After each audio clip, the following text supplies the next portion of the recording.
we always want to help people, right? Because there's no point of taking this knowledge to the graveyard, right? And there's so much of nuances in all these knowledges, right? And it's good to really teach people, right? So yeah, we created a mentorship program because I used to spend a lot of time with people and with a lot of people who are excited, want to get into multifamily, and then they waste my time of 3 hours and they never take any action, right? So I said, okay, I'm going to put a filtering mechanism here, right? So the mentorship program is not really meant to make money out of me, but it's more of a filtering mechanism. But I'm able to get like serious students who really want to learn, who really want to take action, who has that burning desire. Mm-hmm. And I really want to help that kind of people. So, if you're one of them, just let me know and prepare to work hard. There's no flashy stuff here. It's just pure hard work, but we'll teach you some creative methods to get ahead of everybody else. Your network is your net worth. Come listen to some of the most successful people I know share invaluable knowledge, stories, and advice in real estate, business, and beyond. This is Weiss Advice. Whether you want to take your business or personal life to the next level, look no further. Welcome back to another episode of Weiss Advice. I am your host, as always, Yona Weiss. I'm so excited to be here today with my man, James Kandasamy, all the way from Austin, Texas. What is going on, my friend? Hey, Yona, you said my name perfectly, so I'm happy for that. I know it's a hard last name, but it's okay. But it's awesome. Yeah, it's going very well. I mean, things are going really well on our side, and we are happy. We are growing, and happy to be on your show. I know you were on my show, quite some time ago, but I was happy to be on your show right now, right? So for sure. And just for a little context to our listeners, James is the host. You mentioned his show. He's the host of another podcast, an amazing podcast. I highly recommend you checking it out, called Achieve Wealth Through Value-Add Real Estate Investing. It's an awesome podcast, really digs deep. We're talking about achieving wealth, value add. It's digging deep in there. And if you want more content, we'll put that link in the show notes. Check that out. One of my favorite podcasts as well. And another incredible tool that I'll mention for you is he's also the author of a book called Passive Investing in Commercial Real Estate, which one of our recent guests, Sandhya Fisardi, actually mentioned it when I asked her at the end, what's a book you've read that's given you a paradigm shift? She mentioned that book. So that really helped her. And I'm sure it's helped thousands, if not tens, who knows how many people actually changed we have their lives. sold more than 2,000 copies of those. That's 1 year ago statistics. I didn't count recently, but it must be few more thousands more because it's that's awesome. That's awesome. Popular, yeah. So he's not just an author and a podcast host, but he's an extremely successful real estate investor. I mean, they have 2,000 units, something along those lines. I know you've sold some, you're buying more. I don't know what the exact number is right now, but the point is you've been doing this for a number of years. You came from a very successful corporate career and then switched into multifamily, not even syndicating. At first, it was just through your own partnerships and things like that, and syndicating as well. So I'd love to jump into that, dive into how that transitioned from you to going from, the corporate career. I know a lot of people have taken that path, but you've done it in such a successful way that you've created a community of people surrounding you who many of them you've come to actually help and coach along the way. Yeah, absolutely. Yeah, transitioning from corporate W-2 job to a full-time real estate investor. I mean, I think I resigned from my job 4 years ago. I mean, you have to be very careful about, when people get introduced to this real estate and syndication and people making millions of dollars. And, a lot of people come to me, once they get introduced, they say, I want to resign from my job and I want to go into this full time. And I say, no, never do that, right? Never do that, right? I know it's very exciting. You see everything cool stuff on Facebook, LinkedIn, everybody's successful closing deals, multi-million dollar, but it's not that easy, right, to leave your job, right? Especially when you have a family and you have a commitment, right? So the way I took it was, when we started a single family, we bought single family, and I still had my full-time W-2 job. I was lucky that my wife was there too, who was doing operations, so she was running as well, and I was running as well. To see the single family houses, to do rehabs and do it slowly, right? We did in 2 years, we bought 13 houses. I mean, that's a lot of, that probably is quick. We use a method called BRRR, buy, rehab, remodel. I'm sorry, buy, rehab and refinance, right? After that, rent again, right? So, but we also refi between, right? So, so that pulled out a lot of equity. We bought using, some creative methods. I mean, you can't grow very quickly if you work like everybody else. And we use a lot of unique strategies, going off market, going direct to sellers, sending communication directly to them and all that, and then buying a deep discount, and doing double closing using two loans. Oh yeah, okay. And we're able to build that equity on the single family while I was working. Right. So you didn't jump out of the career immediately, right? You took it slow. You built up equity, built up a portfolio of single families, and only then did you transition into larger multifamily, and then found it, a right time to actually go. So I think transitioning from W-2 to a full-time real estate investor was an interesting transition for me. I mean, when I was in W-2, when I got introduced to real estate, I said, okay, I'm gonna go and buy some single family houses, right? Where we bought like 13 houses in 2013 to 2015. Within 2 years, we bought like 13 houses. Wow. And we had a lot of equity built up from that houses. And we built almost like 400,000 of equity, and it's not like easy. I mean, if it's easy, anyone can do it, right? So we use a lot of creative methods, go direct to sellers, we buy a deep discount, and then we work on the weekends, we wake up early morning, we sleep late. So it's a lot of hard work, right? While we keeping our W-2 job, because I was the only breadwinner in my family, and I can't like just leave my job and go do real estate, right? And nothing is confirmed until you are really successful and you have a lot of buffer in your income, right? Especially for people like me who's an immigrant in this country, right? When we came, we don't have any other support system, right? So we are alone, right? So we have to really make sure that we take care of our rice bowl and kids and family as well, to make sure that nobody's getting impacted just because I'm so excited about real estate. And I see a lot of people who come to me and say that I want to resign right now. I found this multifamily real estate and it's a big thing. There's a lot of announcement in Facebook, a lot of announcement right. LinkedIn. Yeah. Everybody is so successful and I can do it too. They are making millions of dollars. That's not the truth all the time, right? Don't trust whatever you see in social media, right? So from single family houses, we went into multifamily. We bought 45 units, and we bought like 174, 115. So by that time, I already double or triple my income at that time, right, for my W-2 job. That's the time there I said, okay, I'm going to resign right now and go and do this full time, because I have a lot more buffer at that point of time. Yeah. And we were doing much larger deal at that time, so I can't work full time. I can't expect my wife to be running the operation all the time. So anyone can do this as well. I mean, you have to have a partner, or if your spouse is not able to do this, you can get them to help you out. But you can do it as well, as long as you have to wake up early morning, very early before your work start. You have to sleep late. You have to work on the weekends.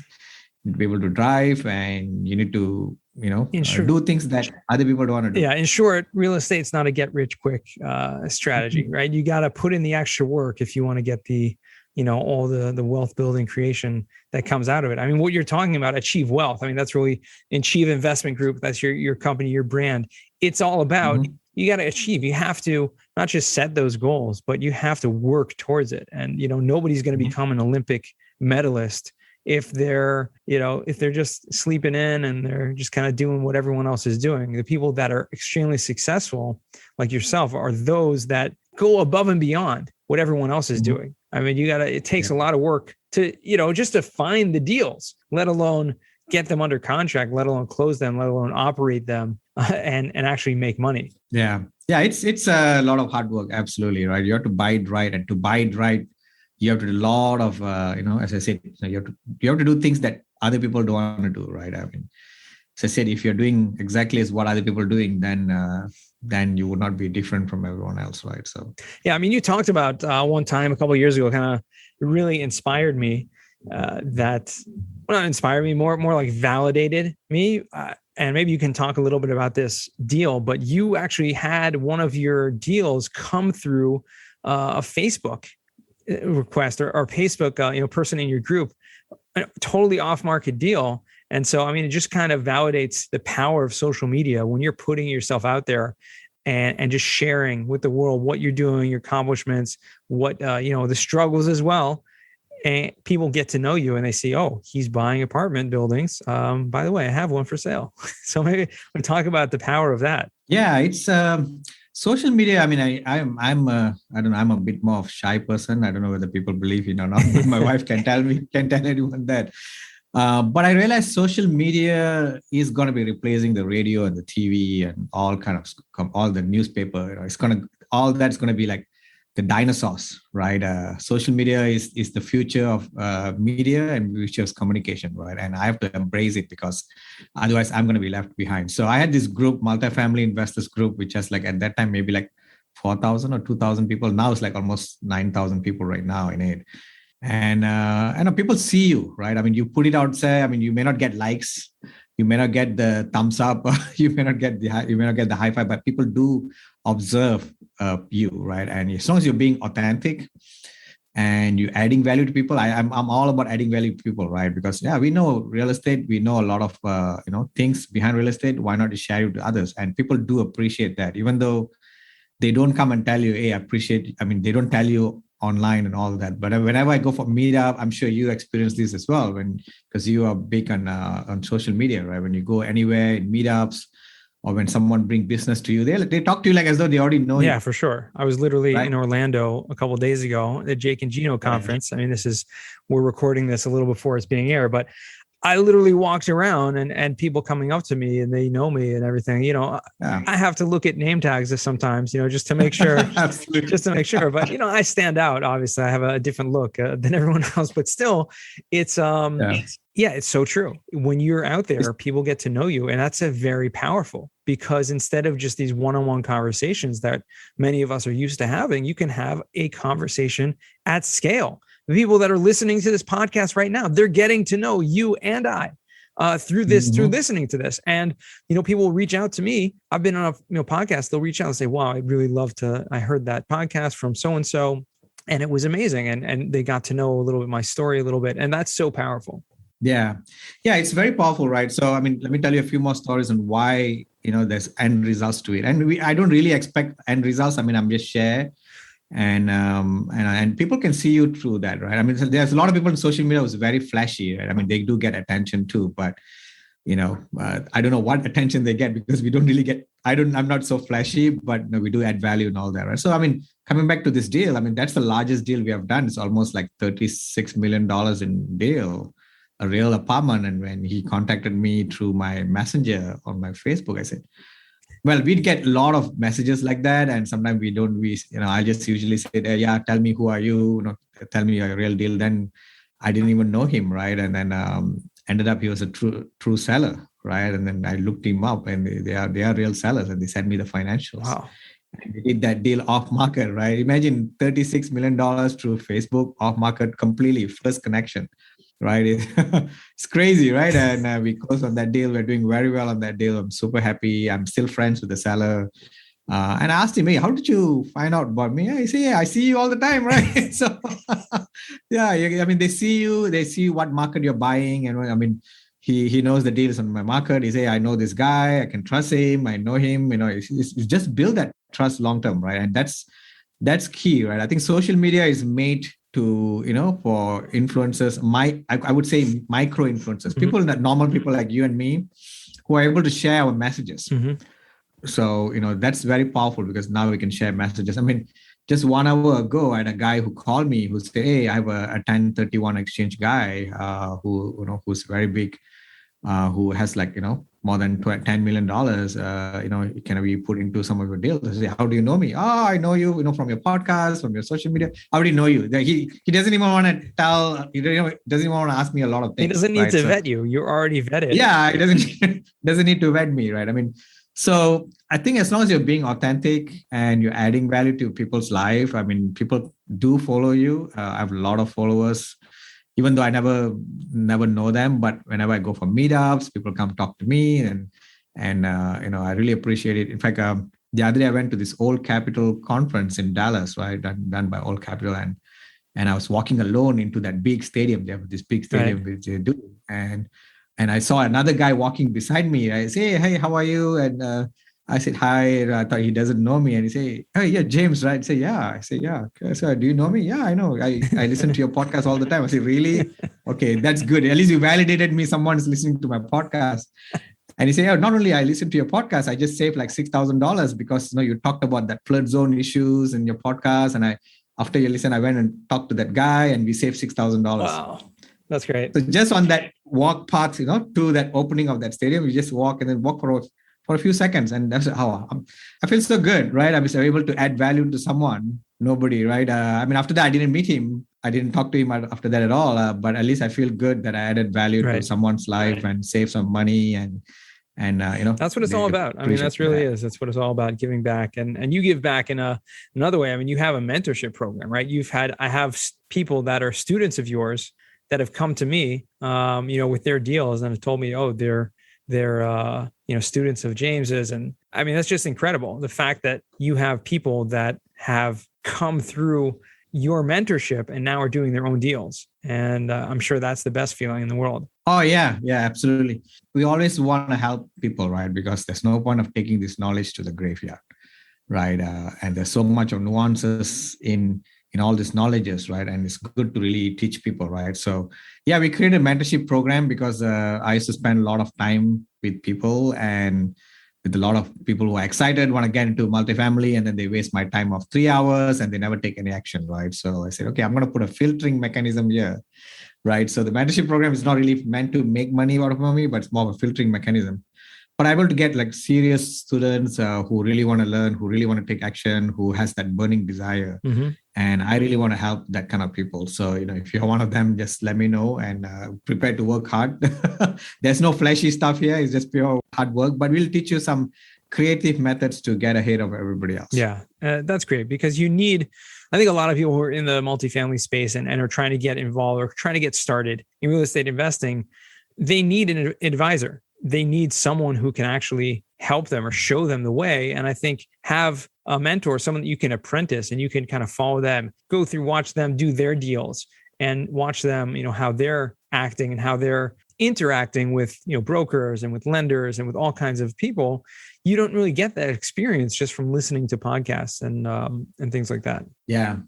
Yeah. You need a second set of eye to identify opportunities and to push you as well to do deals, right? Sometimes people sign up for all this mentorship and after 1 year pass and they never do deals.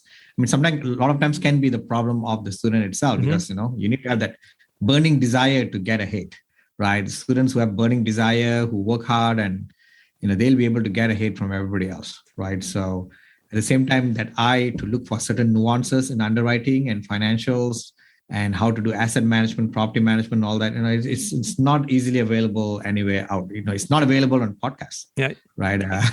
You and I can talk about a lot of details, but until the rubber meets the road, when you're looking at a real deal, then that's where the real secrets comes up. Right. Right. So that's a key thing on why you need like mentors. For sure. Have you gone full cycle yet on any of your deals? Yeah. We have gone 3 deals on a full cycle. We probably go on a few more deals as well the next few months.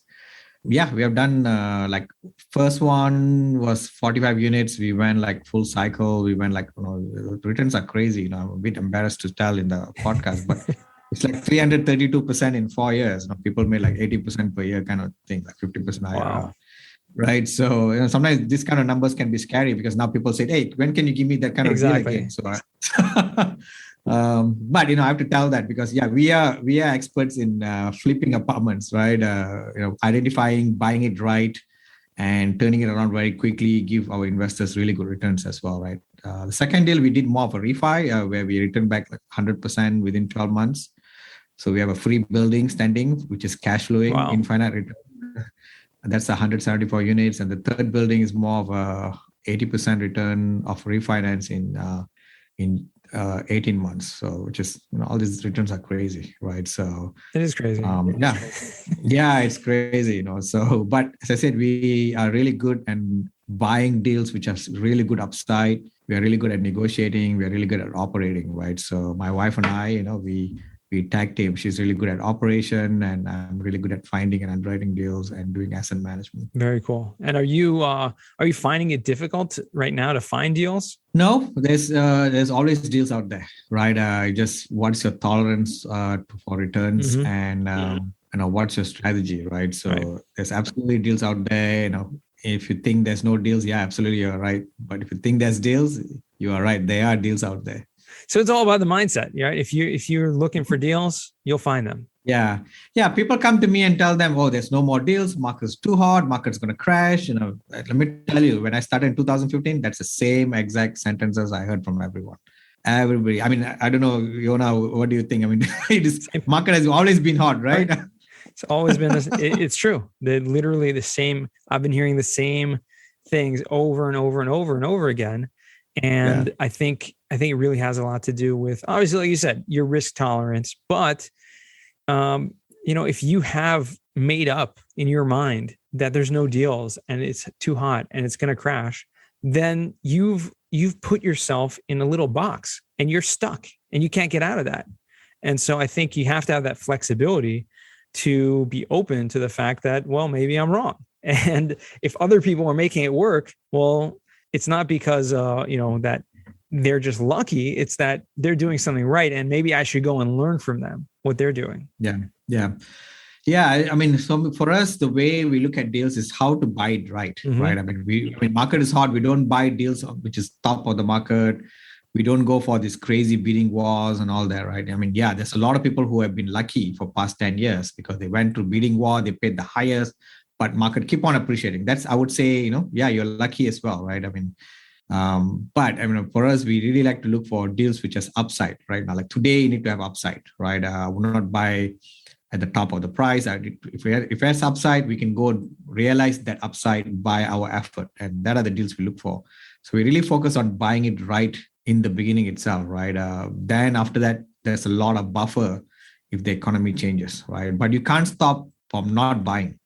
You have to be super creative all the time, right? Like for example, during COVID, we bought a hotel to convert to multifamily, right? So we just closed on it after 10 months. It was a super complicated deal. And hotel is the most distressed asset class during COVID, right? And multifamily is the best asset class. But how do you bridge from here to here, right? I mean, that's a deal. That's a huge deal, right? So the returns are like super crazy. I mean, I'll talk about it once it's done, but you have to look for that kind of opportunities, right? And that's the true meaning of entrepreneur. How do you look for opportunities, right? Entrepreneurs doesn't give reasons, right? Entrepreneurs make things work. Yeah. And I've heard a lot of different people talk about creative strategies in not just hotel conversions, multifamily, but other things as well. Whether it's, and I don't know if you're in other spaces as well, but self-storage, people are taking, retail, big box and turning that into storage, and even office buildings. A client right now turning an office building into Kenny Wolf, a huge office tower, turning into a big multifamily conversion. Yeah. So that are the things. I mean, I would say differentiate an alpha sponsor from a normal sponsor, right? So a normal sponsor would buy a normal deal, right? People are just stuck on multifamily all the time. But people who are, special, right? They look for different opportunities, right? Seller financing. We bought a few deals on seller financing, which is like, people say there's no such thing as seller financing anymore, right? So we bought a few assets on that, right? Which is like, you have to look for it, right? You have to use creative methods. You have to change your mindset to make deal work. As I said, it's not like it's not out there, but yeah, it's absolutely out there if you have the mindset and you be persistent enough to go and look for it. What would you say is the most creative deal that you've done? And obviously you talked about this hotel conversion, you talked about seller financing, which are all very creative strategies, but is there anything else like out there that kind of stands out? Yeah. So on the apartment side, our third deal where we had an apartment which is going in and out of contract like 4 times already, right? It was an on-market deal. I mean, the broker has already gave up on it. He just put it on website. He say, I gave up on this. It's already in and out of contract for 4 times. When we look at it, I had some bandwidth at that time because I said, okay, let me look at this deal. And that deal was like, it's 1965 property. It's a nice looking property. It's fully remodeled inside, outside, but can never go above occupancy above 80%.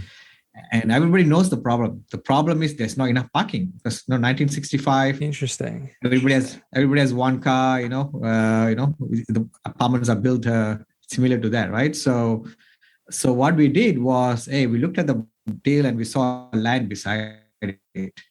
So we bought we said, okay, to make this deal. So now we go look for the landowner, right? So now we found the landowner. So now we did two deals, land plus the apartment together. We put it under contract same day. We close on another day as well, same day.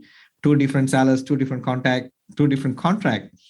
So we bought these two lands and merge it together as apartment, and we build additional parking to it. So wow, that's awesome. That's crazy, right? So we bought it like at 45 a door for that deal, and now it's just, more than 100 plus right now. That's crazy. That's awesome. We're gonna go full cycle on it and make crazy amount of money for our investors and us. It's crazy, but that's very tricky deal, right? Because you have to get everything right. Yeah. Right. And I love that kind of deal because that's where, that's where I can tell stories like this. Like, hey, nobody have heard about all this, right? So. Exactly. But I think it comes down to the principle of identifying what the problem is. I mean, that's what an entrepreneur does. You identify what the problem is, and then you come up with a solution. And the solution is never going to be an ordinary thing that everyone else has tried before. It's got to be something different and out of the box. And I think that just kind of shows what you can do. And I mean, that's extremely creative because it's something that, buying land is a little bit different than just buying. And then I don't know if you had to go through any sort of zoning or anything like that to get it. Yeah, we have to go through zoning and we have to go through all that. But that's part of the risk tolerance and the risk appetite that I have. I mean, the guy who had it before me, who had it under contract, he already know the landowner, right? But he didn't want to do it because it's too risky. Mm-hmm. Right. So the risk profile between that person and me is completely different, you see? Right. I'm saying, yes, go and do it. He's like, I'm not going to do it. So that's where it makes a difference in entrepreneurship and how much money you make in life. Absolutely. And when you have that cushion, like you said, you had that bandwidth, you had that cushion, you could afford to make that risk. Yeah, absolutely. Yeah, it's all about taking risk in life, right? I mean, if you are not a risk taker, it's good to be a passive investor, right. Just truthfully saying, because syndicators, especially the true operators, they take a lot of risk in life, right? So, if you are a super high risk people, then you rather go and do a venture capitalist where the success chance is like a 1% probably, right? Mm-hmm. And you can do development, ground up construction. That's another risk tolerance which is high. And if you want to do a normal, workforce housing, class B and C, or the buildings that's already existing, that's another risk. But that's where I differentiate between a passive investor to a guy who's like making a lot more money because they're just taking more risk in life, right? So, right, but there's also the potential they're going to lose a lot of money. I mean, that's really that's the point. That's how life works, right? So. That's true. But entrepreneurs, really good entrepreneurs are able to identify risk, mitigate risk, and have backup plans, able to take that curveball and solve problems, right? So it's a lot of factor coming in on a truly successful entrepreneurs. Sounds good, James. I want to transition now to a segment we like to call the Final Four. So these are 4 questions we ask all our guests. First question for you is going to be: what's the worst job that you ever had? I don't know whether the worst job or not, but I would say the hardest job was being a waiter. I mean, when I was young, I tried all kind of jobs, all kind of jobs. When I was studying, I know when I had my school breaks and all that. And at one point, I tried to be a waiter, and I respect all that guys because that's a lot of work. That's one of the work that I start sweating when working, right? And I just did after school, part-time, short while, but I do respect them because that's a lot of work. Yeah, it's hard work. It definitely is. Respect them too, which is, why you go out of your way to give some good tips. If you have someone who's doing a good job, they appreciate it. Absolutely. That. What's a book you've read that's given you a paradigm shift?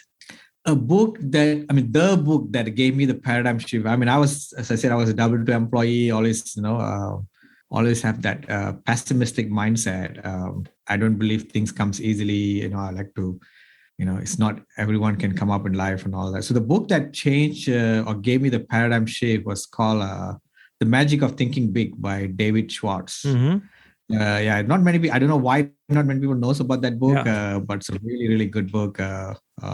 It's very big fonts. written, very practical, and that book changed my life when I started reading it. Wow. And after that, there's a lot of other books, but that was the first one. Yeah, well, that's definitely one we're going to add to the list over here and put that in the show notes. Always love hearing about new books out there. And I'm surprised. I feel like I've heard of that book, but I certainly haven't read it yet. So it's always good to add a new one to the list. So third question, what's a skill or talent that you would like to learn? It could be anything.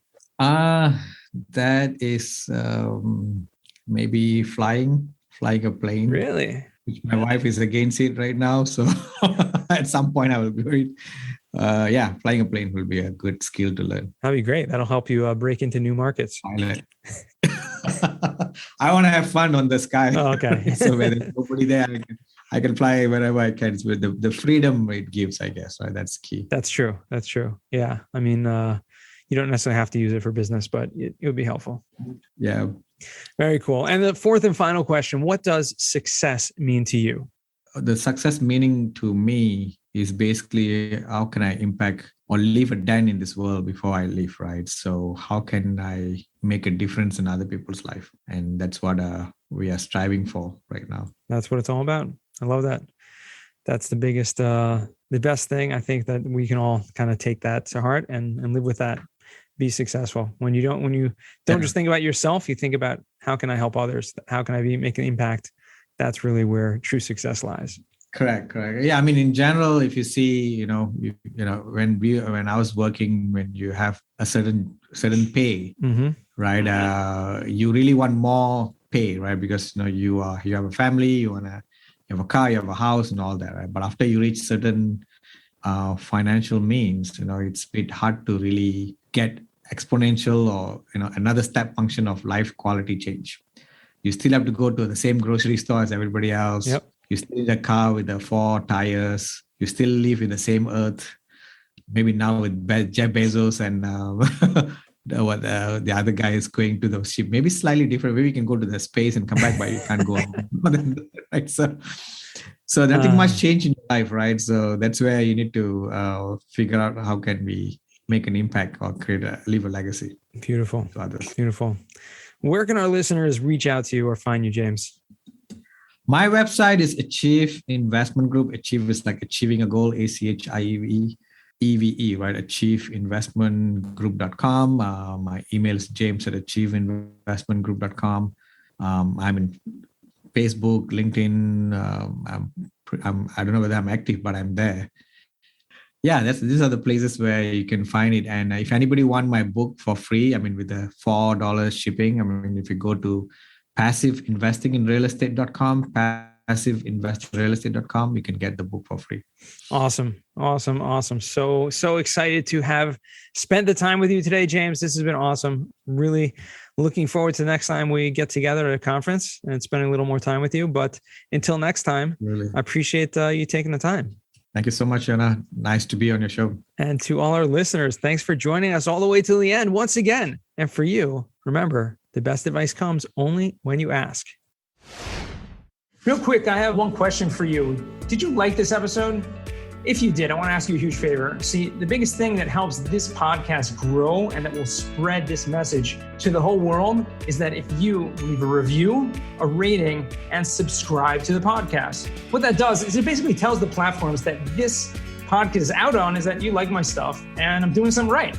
So take a few seconds out of your day, hit that subscribe button, leave a rating or review. I would be extremely grateful. Also, I want to hear from you guys. So I want to hear some feedback. If you have any questions for future episodes, please find me on LinkedIn. Send me a DM, a connection request, Yona Weiss, and I'd love to hear from you.